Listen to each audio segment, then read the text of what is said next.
तो फिर तो एक ही शर्त थी जो सत्यनारायण हार गया और उसी में अपना सर कटवाना पड़ा था। यही तो जिंदगी है। यही जिंदगी है। अच्छा, मैंने सुना था कि यहाँ सर कटा भूत रहता है। अरे भाई, मुझे तो कहीं नहीं दिखा, और तुमने तो बोला था कि तुम मुझे वो भूत दिखाओगे। दिखाओ भला। तुम डर जाओगे।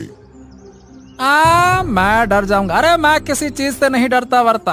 यह सब केवल फालतू की बकवास बातें हैं। कोई भूत वूत नहीं होता। ऐसा क्या? चलो लग जाए शर्त। तुम भी सत्यनारायण की तरह शर्त लगाने लगे। ठीक है, चलो लगी शर्त। ठीक है, तो मेरी तरफ से मैं लगाता हूँ मेरा सर। हाँ, तो ठीक है ना, मेरी तरफ से लगाता हूँ मैं भी मेरा सर। चलो हो जाए मुकाबला। जैसे ही उन्हें सिर कटा आदमी दिखता है, वो डर जाता है और वो वहाँ से भागने लगता है। जो डर गया वो शर्त हार गया।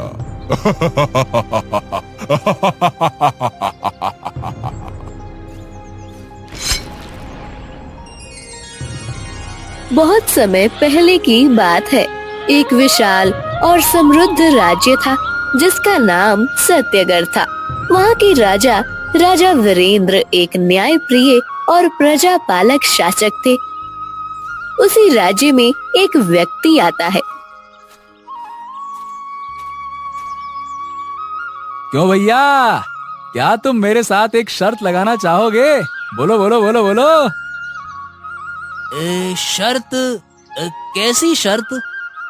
अरे, अगर मैं शर्त जीत गया तो आप मुझे एक सोने का सिक्का दोगे, और अगर आप जीत गए तो मैं आपको एक सोने का सिक्का दूंगा। बोलो। हाँ ठीक है, चलो मैं शर्त लगाने के लिए तैयार हूँ। ठीक है, तो क्या तुम बता सकते हो ऐसा कौन सा फल है जिसे खाने के लिए छीलना नहीं पड़ता, लेकिन उसके अंदर से बीज भी नहीं निकलते? बोलो। ये तो बहुत ही आसान है। अरे भैया, इसका जवाब है केला। वाह वाह वाह वाह वाह वाह वाह वाह, क्या बात है, बिल्कुल सही जवाब। ये लो, ये तुम्हारा जीता हुआ सोने का सिक्का।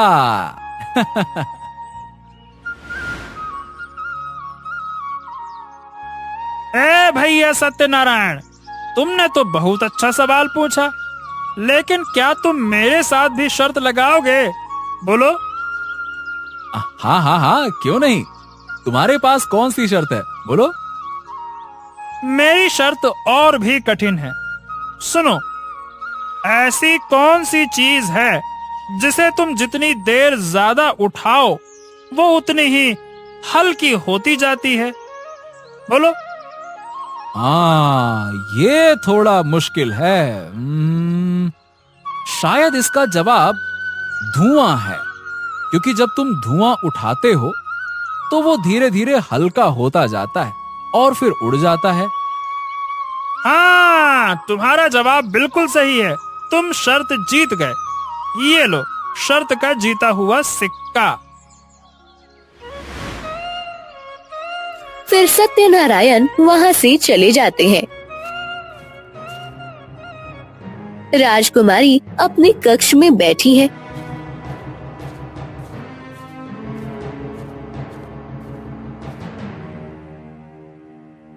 जाती है।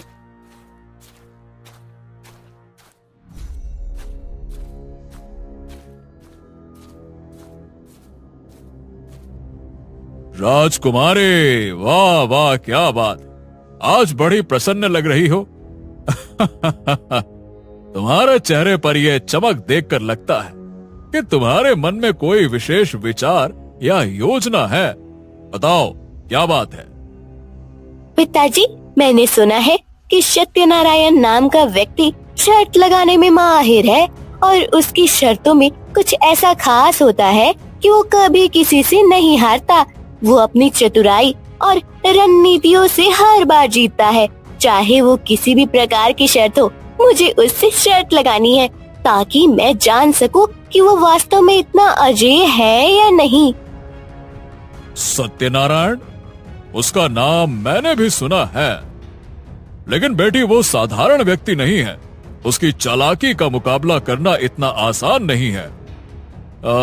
वैसे तुम ये क्यों करना चाहती हो? क्योंकि मैं जानना चाहती हूँ कि वो इतना अजेय क्यों है। मैं नहीं मानती कि कोई भी व्यक्ति पूरी तरह से अजेय हो सकता है। मुझे लगता है कि मैं अपनी बुद्धिमत्ता, साहस और संयम से उसे हरा सकती हूँ। हर चुनौती में कुछ न कुछ अक्सर छिपा होता है और मुझे यकीन है कि मैं उसकी चतुराई और रणनीतियों को मात दे सकती हूँ। देखो बेटी, सत्यनारायण के साथ शर्त लगाना खतरनाक हो सकता है। वो अपनी शर्तों में ऐसा जाल बिछाता है कि सामने वाला हार मानने पर मजबूर हो जाता है। पिताजी, मैं आपकी चिंता समझ सकती हूँ, लेकिन मैं जानती हूँ कि मैं सत्यनारायण को अपनी चतुराई से हरा सकती हूँ।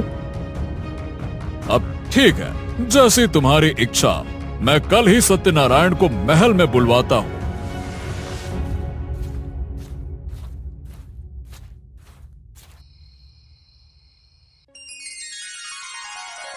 अगले दिन सत्यनारायण महल में आते हैं। उनका चेहरा शांत और आत्मविश्वास से भरा हुआ है। आइए आइए आइए सत्यनारायण, मैंने आपके बारे में बहुत सुना है। चलिए आज देखते हैं कि वो बातों में कितनी सच्चाई है। धन्यवाद महाराज, धन्यवाद। मैं जानता हूँ कि यहाँ के लोग मुझसे बहुत उम्मीद रखते हैं और मैं उनकी उम्मीदों पर खरा उतरने की पूरी कोशिश करूंगा। सैनिकों, जल्दी से राजकुमारी को बुला कर ले आओ। सैनिक तुरंत राजकुमारी के कक्ष की ओर जाते हैं।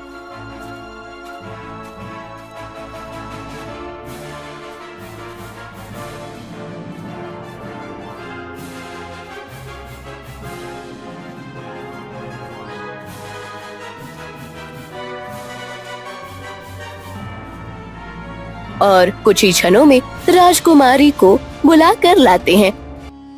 सत्यनारायण, मैं जानती हूँ कि आप कभी हारते नहीं हैं, लेकिन आज मैं तुमको हराने वाली हूँ। ठीक है राजकुमारी, कोशिश करके देख लीजिए। अगर मैं शर्त जीत गई तो मैं तुम्हें शाही तलवार दूंगी और तुम शर्त जीते तो तुम्हें मुझे कोई कीमती चीज देनी होगी। ठीक है, मुझे मंजूर है। तो अब सुनिए, मैं आपको एक शर्त देता हूं, ध्यान से सुनिए। उस पेड़ की डाली पे 2 पक्षी हैं, उनमें से कौन सा पक्षी पहले उड़ेगा? मेरा जवाब है नीले रंग का पक्षी पहले उड़ेगा। थोड़ी देर बाद पीले रंग का पक्षी उड़ जाता है।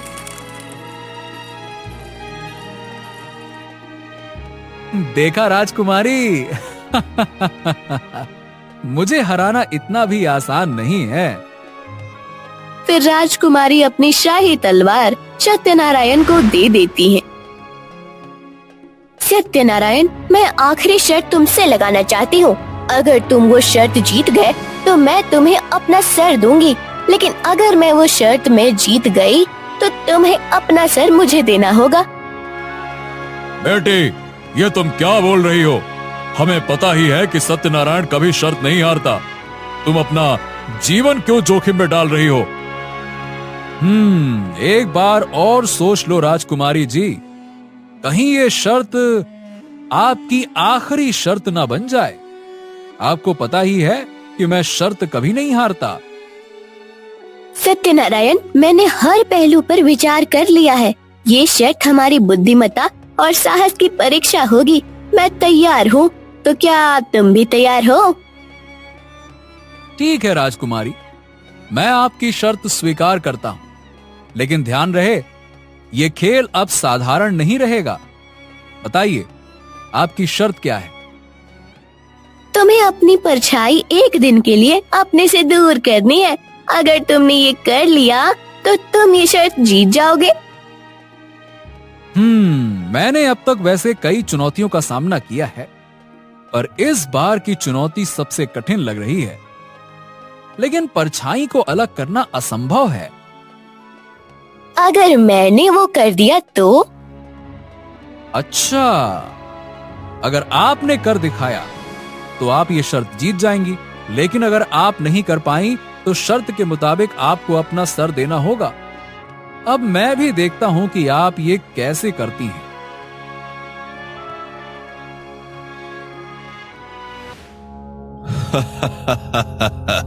क्या नायब शेर का बच्चा है ये। अगर इसका शिकार कर लिया तो इसकी खाल और नाखून बड़ी कीमत में बिकेंगे, और हाँ, मेरा बदला भी पूरा हो जाएगा। अरे देखो तो सही, इसका बाप तड़प रहा है अपने बच्चे को बचाने के लिए, लेकिन बेबस है। उसकी टांगे तो झाड़ी में बुरी तरह फंसी हुई है, बेचारा कुछ कर ही नहीं सकता। अब देख, मैं तेरे सामने तेरे इस मासूम बच्चे को मौत के घाट उतार दूंगा।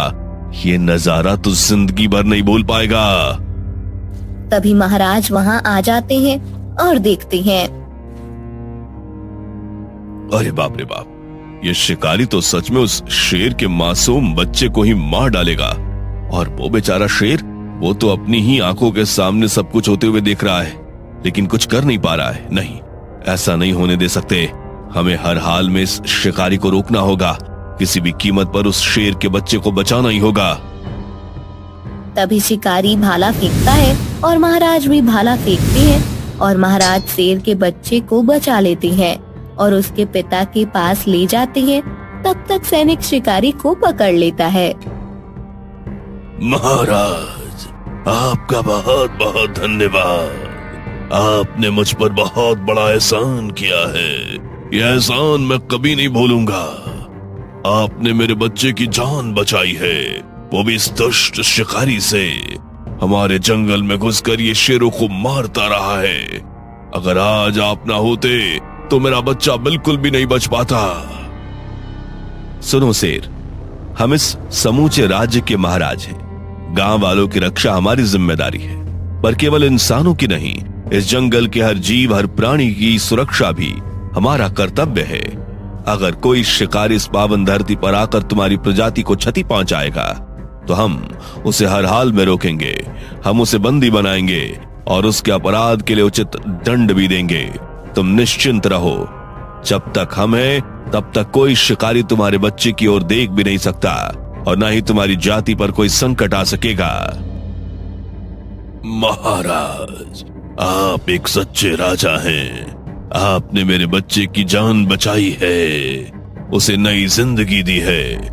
मैं ये उपकार कभी नहीं भूलूंगा। जब भी आपको मेरी जरूरत होगी, मैं हमेशा आपके साथ खड़ा रहूंगा। तुम्हारे जैसे शिकारियों के कारण ही जंगल में शेरों की संख्या कम होती जा रही है। हर रोज खबर आती है एक शेर जंगल में मर गया। शायद उन सब के पीछे तुम ही हो। तुम्हें शर्म नहीं आती? तुम एक जीव को मारते हो। महाराज, आपने सब कुछ बिगाड़ दिया। सोचिए, अगर मैं उस शेर के बच्चे को उसके बाप की आंखों के सामने मार देता तो मुझे कितनी खुशी मिलती, और फिर उस बच्चे को बेचकर मुझे कितना सारा पैसा मिलता। पर नहीं, आप आ गए और आपने सब कुछ बर्बाद कर दिया। पर याद रखना महाराज, मैं ये अपमान कभी नहीं भूलूंगा। मैं आपको नहीं छोड़ूंगा। मूर्ख शिकारी, तुम्हारी लापरवाही के कारण आज उस शेर के बच्चे की जान चली जाती। तुम्हारे जैसे निर्दयी और दुष्ट व्यक्ति की तो सदैव के लिए कारावास में डालना चाहिए। तुम्हें बंदी बनाकर कड़ी सजा दी जानी चाहिए। महाराज, अगर आज आप थोड़ा देर से आते तो मैं उस शेर के बच्चे को उसके पिता के सामने मार देता और फिर उसे बेचकर खूब सारा पैसा कमाता। परंतु आप गलत समय पर आ गए। तो तुम बिल्कुल भी शर्मिंदा नहीं हो। हमें तो लगता है कि अपनी गलती के लिए तुम्हें क्षमा मांगनी चाहिए और शर्मिंदा होना चाहिए, परंतु तुम उल्टा अभी भी उस शेर के बच्चे को मारने की बात कर रहे हो। हाँ महाराज, मैं शर्मिंदा नहीं हो सकता। इन शेरों की प्रजाति ने ही मेरा पूरा परिवार मुझसे छीन लिया है। अब इनसे बदला लेना ही मेरा जीवन का एकमात्र उद्देश्य है। जब तक मेरी सांसें चल रही है, मैं इन शेरों को मारता रहूंगा। परंतु तुम ऐसा क्यों कर रहे हो? आखिर तुम इन शेरों के पीछे इस तरह पागलों की तरह क्यों पड़े हो? इन शेरों ने तुम्हारे परिवार के साथ ऐसा क्या किया है जो तुम आज भी बदले की आग में जल रहे हो? अच्छा, तो आप सच सुनना चाहते हैं महाराज? तो फिर सुनिए ध्यान से एक ऐसी कहानी जो मेरे दिल में आज भी जलती हुई राख की तरह धधक रही है। इन शेरों ने कैसे मेरे पूरे परिवार को खत्म कर दिया। राजू और शिकारी दो सगे भाई थे जो जंगल में जानवरों का शिकार करते थे। जंगल की गहराइयों में उनका नाम सुनते ही जानवरों के दिल कांप उठते थे। शिकारी, जरा अपनी नजर तो तेज कर और हर तरफ जंगल में देखो। कोई ऐसा शेर ढूंढो जिसे मारकर हमारे दिल को थोड़ी राहत मिले। हाँ राजू भैया, मेरी नजर जंगल के चप्पे चप्पे पर है। जैसे ही मुझे कोई शेर नजर आएगा मैं उसे जान से मार डालूंगा। मैं उसे सांस लेने का मौका भी नहीं दूंगा। सही कहा तुमने शिकारी, इन शेरों को जरा भी रहम नहीं दिखानी चाहिए। क्या तुम भूल गए वो दिन जब हमारे पिताजी की चीखें पूरे जंगल में गूंज रही थी और वो शेर उनकी चीखों से बेपरवाह उन्हें नोच नोच कर खा रहे थे? हमारे पिताजी निर्दोष थे, लाचार थे।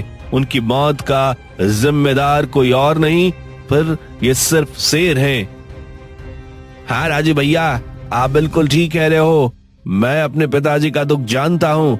इन दुष्ट शेरों ने उन्हें मिलकर मार डाला है, परंतु अब हम दोनों मिलकर इन शेरों से बदला लेंगे। जब तक इस जंगल में एक भी शेर बचा रहेगा तब तक हम चैन से नहीं बैठेंगे। इन शेरों को हम चुन चुन कर मारेंगे, तभी हमारा बदला पूरा होगा। तभी दोनों को दूर एक बाघ नजर आता है।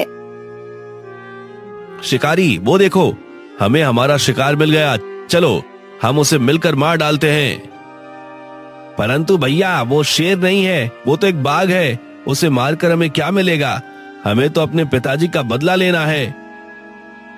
अरे शिकारी, ये शेर और बाघ सब एक ही प्रजाति के होते हैं। हो सकता है इस बाघ के किसी दोस्त शेर ने हमारे पिताजी को मारा हो। चलो अब देर नहीं करनी चाहिए, इस बाघ को मारकर अपने पिताजी का बदला लेते हैं। राजू भैया, आपने बिल्कुल ठीक कहा। चलो, इससे पहले कि हमारी सांसें छीन ले, हमें इसकी जान अपने पिताजी की आत्मा को सुकून दिलाने के लिए लेनी है। वो दोनों बाघ को मारने के लिए आगे बढ़ते हैं। तभी बाघ भागने लगता है, लेकिन वे दोनों उसे मार डालते हैं।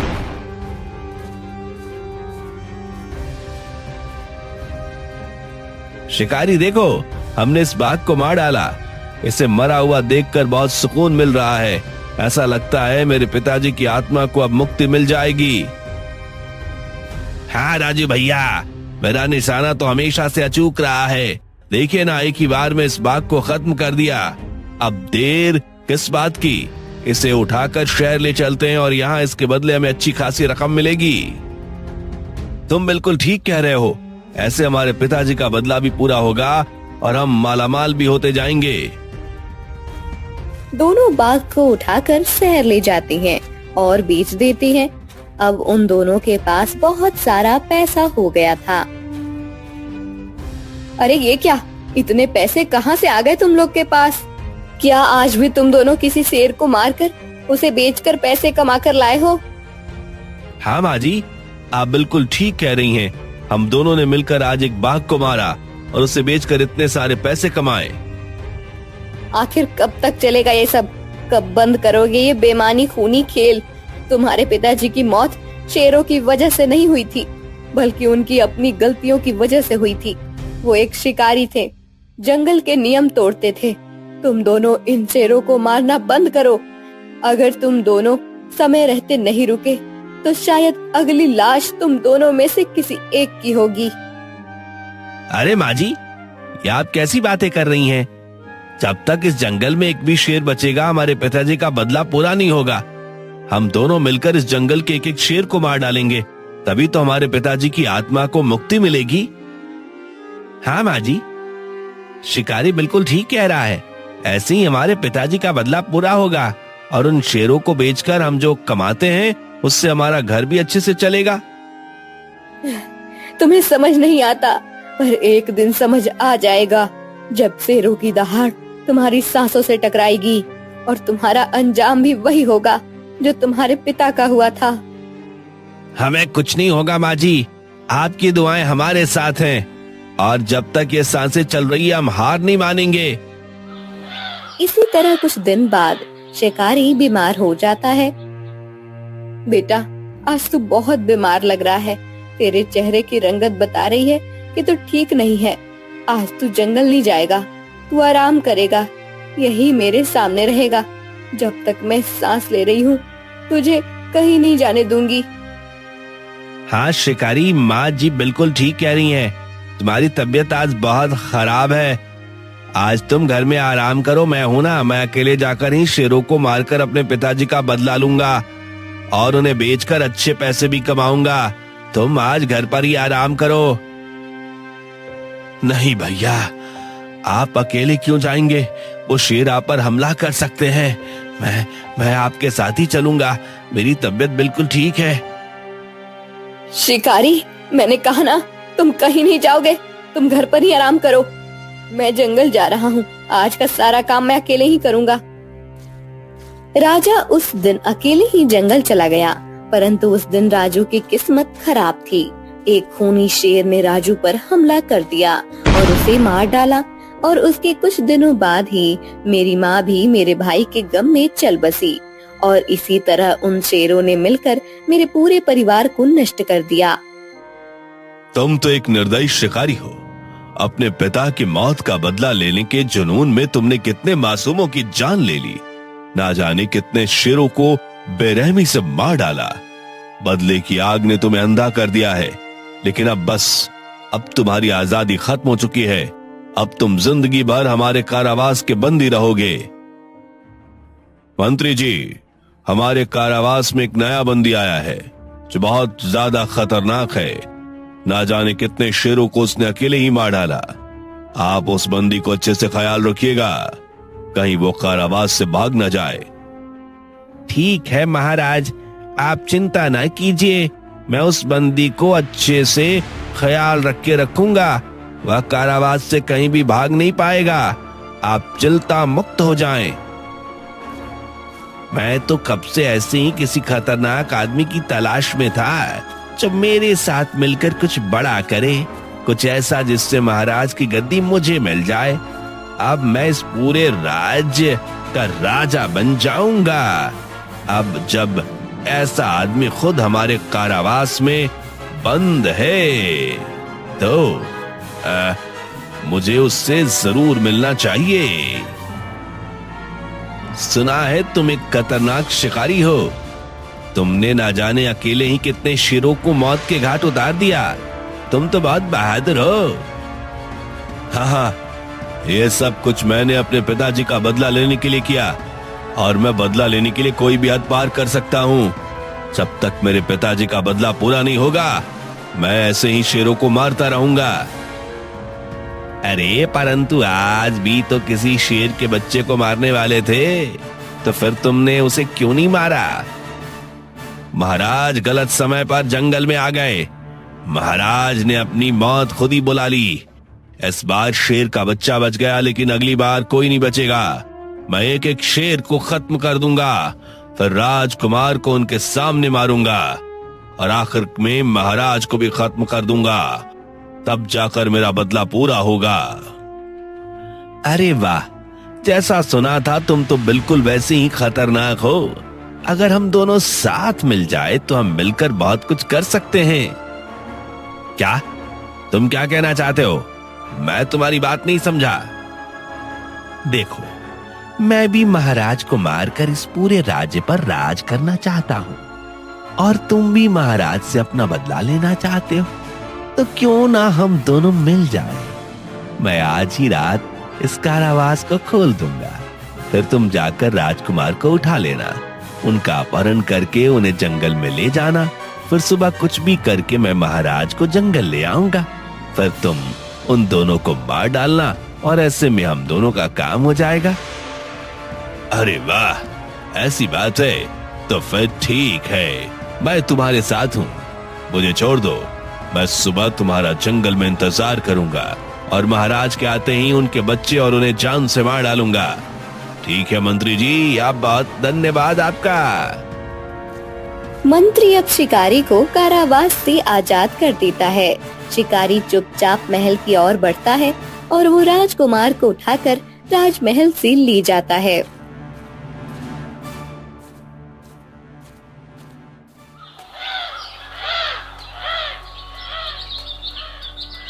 अब बस महाराज के आने का इंतजार है। महाराज के आते ही मैं पहले इस बच्चे को मारूंगा, उसके बाद महाराज को भी मार डालूंगा। मेरा बदला पूरा हो जाएगा। उसके बाद मैं आजाद होकर जंगल के सारे शेरों को मार डालूंगा। मेरा बदला पूरा हो जाएगा। अरे बाप रे, ये तो वही शिकारी है। और ये किसका सुपुत्र जंगल में उठाकर ले आया है? जरूर ये इस बच्चे के साथ कुछ गलत करने वाला है। मुझे आज इसको सबक सिखाना होगा। मैं इसे आज जिंदा नहीं छोड़ूंगा। मंत्री जी, आपका ध्यान कहां था? कोई राजमहल में कैसे घुस आया और रात के समय हमारे राजकुमार का अपहरण भी करके ले गया? आप कुछ ना कर सके? महाराज, वो शिकारी, वो जिसे आपने कल बंदी बनाया था, वो बहुत खतरनाक था। उसके कारावास का दरवाजा टूटा हुआ है। वही आपके राजकुमार को राजमहल से ले गया है। क्या वो शिकारी? वो तो बहुत ज्यादा खतरनाक है।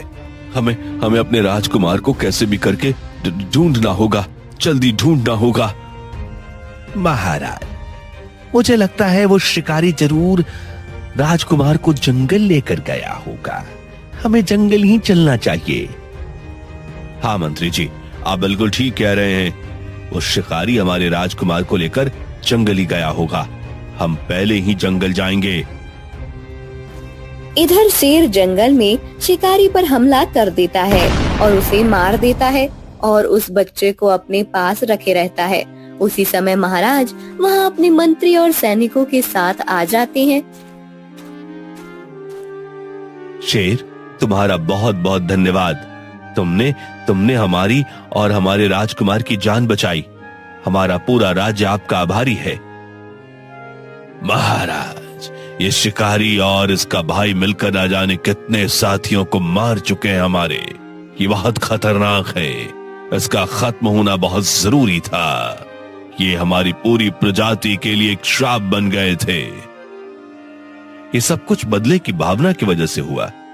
ये बदला लेने के लिए इतना आगे बढ़ गए कि इन्हें कुछ भी नजर नहीं आया। महाराज, ये सब मैंने अकेले नहीं किया। आपका मंत्री भी इसमें शामिल है। उसने ही मुझे कल रात आजाद किया था। वो आपको मारकर इस पूरे राज्य का राजा बनना चाहता है। ये शिकारी तो मरने वाला है, परंतु मरते मरते मुझे फंसा गया। बंदी बना लो इस मंत्री को। इस दुष्ट ने हमारे राजकुमार को मरवाने की कोशिश की है। सैनिक मंत्री को बंदी बना लेते हैं और शिकारी को उसकी सजा मिलती है।